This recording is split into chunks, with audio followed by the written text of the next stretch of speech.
Hello everyone, welcome back to my channel. तो इस chapter ये पॉलिटी का है, तो इसमें हम अटॉर्नी जनरल और कंट्रोलर एंड ऑडिटर जनरल को कवर करते हैं। तो सबसे पहले अटॉर्नी जनरल पढ़ेंगे। तो अटॉर्नी जनरल आर्टिकल 76 में दे रखा है, तो डायरेक्ट मैचिंग में आ जाता है। तो अटॉर्नी जनरल किस में, आर्टिकल 76 में। ये हाईएस्ट लॉ ऑफिसर होता है कंट्री का। तो हाईएस्ट लॉ ऑफिसर अगर कोई पूछे तो कौन होता है, तो अटॉर्नी जनरल लगा दीजिएगा।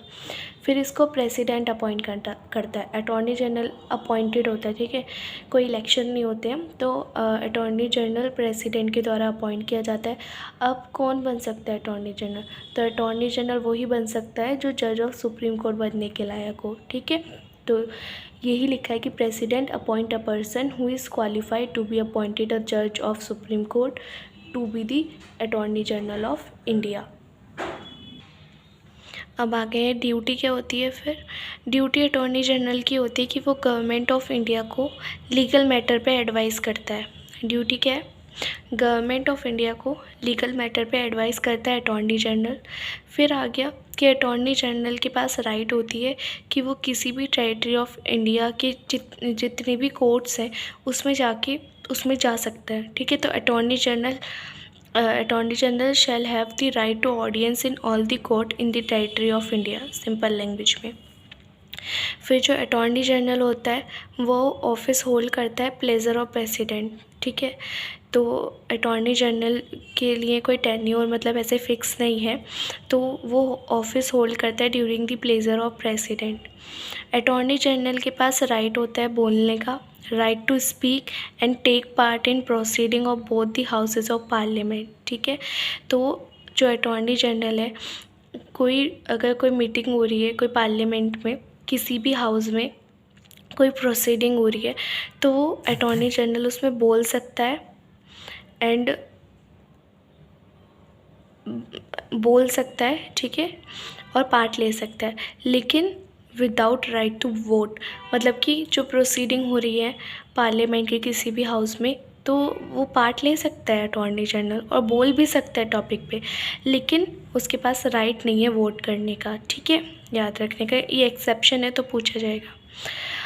जो अटॉर्नी जनरल होता है वो एंजॉय करता है प्रिविलेजेस एंड इम्यूनिटीज़ को जो मेंबर ऑफ पार्लियामेंट्स को मिलती है, वही प्रिविलेजेस और इम्यूनिटीज़ अटॉर्नी जनरल को मिलती है, ठीक है। तो वो एंजॉय करता है सेम प्रिविलेजेस और इम्यूनिटीज़ जो मेंबर ऑफ पार्लियामेंट को भी दी जाती है। फिर आता है हमारा एडवोकेट जनरल ऑफ स्टेट। तो सेम है, अभी हमने अटॉर्नी जनरल पढ़ा, ये सेंट्रल लेवल का हो गया, और फिर स्टेट लेवल में आता है एडवोकेट जनरल ऑफ स्टेट। तो ये दे रखा है हमें 165 आर्टिकल में। इसमें क्या होता है, जैसे सेंटर पे अटॉर्नी जनरल को कौन अपॉइंट कर रहा था? प्रेसिडेंट। ऐसे ही स्टेट लेवल पे गवर्नर अपॉइंट करता है किसको? एडवोकेट जनरल ऑफ स्टेट को। कौन अपॉइंट करेगा? गवर्नर अपॉइंट करेगा, ठीक है। और अटॉर्नी जनरल कौन बन जा रहा था? जो जज बन जा रहा था सुप्रीम कोर्ट का। ये है ना कि अटॉर्नी जनरल कौन बन जा रहा था? जो जज ऑफ सुप्रीम कोर्ट को क्वालिफाई कर रहा था, वही अटॉर्नी जनरल बन रहा था।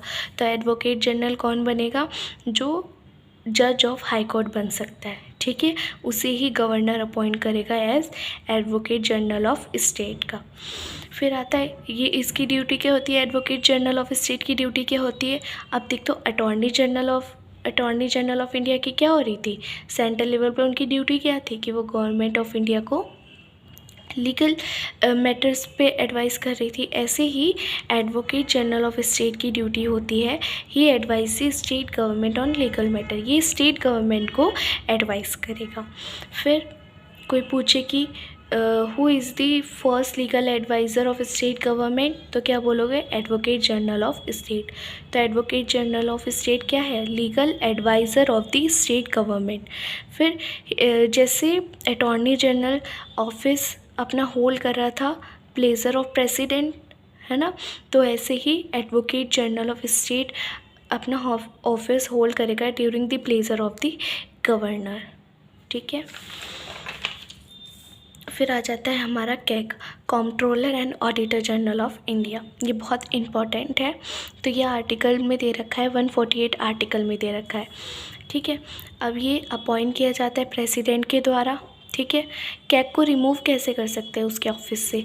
जैसे हम जज ऑफ सुप्रीम कोर्ट को रिमूव कर सकते हैं, ऐसे सेम मैनर में ही हम कैग को ही रिमूव करेंगे, ठीक है। अभी नीचे बताया है कैसे करके। फिर आ जाता है जो कैग होता है ना, अगर वो ऑफिस से हट गया, उसका टाइम पूरा हो चुका है, तो फिर वो नॉट एलिजिबल है कि वो फर्दर किसी भी गवर्नमेंट ऑफ इंडिया, मतलब गवर्नमेंट ऑफ इंडिया या फिर गवर्नमेंट ऑफ एनी स्टेट के अंदर काम करे, ठीक है। वो नॉट एलिजिबल होता है फर्दर ऑफिस के लिए under government of India and government of any state.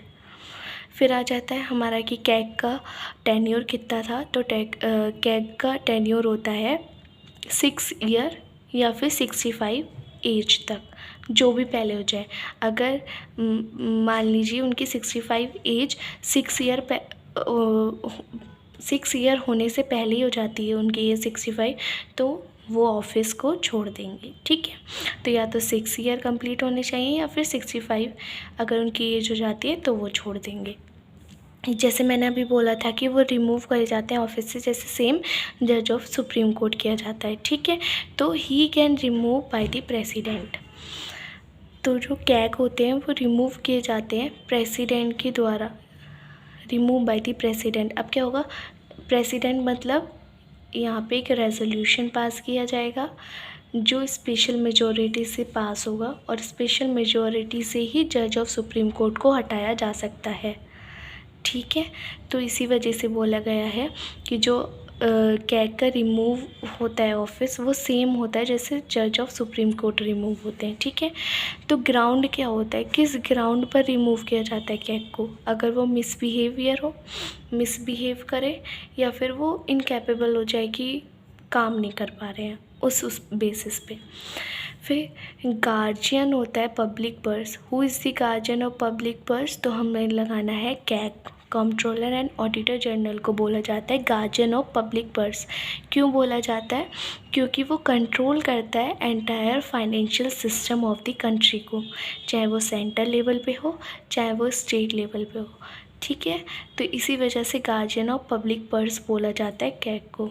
क्यों बोला जाता है ये पता चल गया, क्योंकि वो कंट्रोल करता है entire financial system of the country को, सेंटर लेवल पे भी स्टेट लेवल पे भी फाइनेंशियल सिस्टम को कंट्रोल करता है कौन? Controller and auditor general. और इसी वजह से उसको क्या बोला जाता है? Guardian of public purse. CAG को हम eye and ear of the public account committee भी बोलते हैं, ठीक है। Eye and ear of the public account committee क्यों बोलते हैं? क्योंकि वो ऑडिट करता है अकाउंट को, ठीक है। जो कैग होता है वो ही सारे अकाउंट को ऑडिट करता है, इसी वजह से eye and ear of the public account committee बोलते हैं। फिर आगे जो कैग है, कैग क्या करता है? कैग ऑडिट करता है रिपोर्ट को, ठीक है, और रिपोर्ट को ऑडिट करने के बाद सबमिट करता है प्रेसिडेंट को। तो कैग अपनी रिपोर्ट किसको सबमिट करता है? प्रेसिडेंट को सबमिट करता है सेंट्रल लेवल पे, और प्रेसिडेंट किसके सामने रखता है सारी रिपोर्ट को? पार्लियामेंट के सामने रखता है, ठीक है। सेम वे में जो कैग है सेम काम करता है स्टेट में। कैसे? देखो, सेंटर में क्या करा कैग ने? कंट्रोलर एंड ऑडिटर जनरल ने क्या किया? ऑडिट करा, रिपोर्ट सबमिट कर दी प्रेसिडेंट को, और प्रेसिडेंट ने रख दी पार्लियामेंट के सामने। फिर ऐसे ही सेम वे में कैग ऑडिट करेगा रिपोर्ट और सबमिट कर देगा गवर्नर को स्टेट में, ठीक है। स्टेट में तो गवर्नर को ही करेगा, तो सेम गवर्नर को रिपोर्ट ऑडिट करके सबमिट कर देगा, और जो गवर्नर होगा वो स्टेट लेजिस्लेचर के सामने उनको रखेगा रिपोर्ट को। सेंटर में तो प्रेसिडेंट पार्लियामेंट के सामने रख रहा है, लेकिन स्टेट में जो गवर्नर होगा वो स्टेट लेजिस्लेचर के सामने रखेगा। फिर डॉक्टर बी.आर. अम्बेडकर जी ने बोला था जो कैग है, जो कंट्रोलर एंड ऑडिटर जनरल है, वो मोस्ट इम्पॉर्टेंट पोस्ट है या फिर मोस्ट इम्पॉर्टेंट ऑफिसर है अंडर कॉन्स्टिट्यूशन। तो पूछ सकता है कि किसने बोला था, most important office Ambedkar ji ने किसको बोला था। फिर जो कैग होता है वो सबमिट करता है 3 रिपोर्ट प्रेसिडेंट को। कौन कौन सी? रिपोर्ट ऑन एप्रोप्रिएशन अकाउंट, ठीक है। Audit report on appropriation account, audit report on financial account और audit report on public undertaking, ठीक है। और प्रेसिडेंट, ये तीनों रिपोर्ट किसके सामने रखते हैं? पार्लियामेंट के सामने। तो ये हमारा चैप्टर कंप्लीट हो गया है, जिसमें हमने अटॉर्नी जनरल और कंट्रोलर एंड ऑडिटर जनरल को कंप्लीट किया है, और अटॉर्नी जनरल के साथ साथ हमने एडवोकेट जनरल ऑफ स्टेट को भी कंप्लीट कर लिया है, ठीक है। तो आज का लेक्चर बस इतना ही था। Thank you.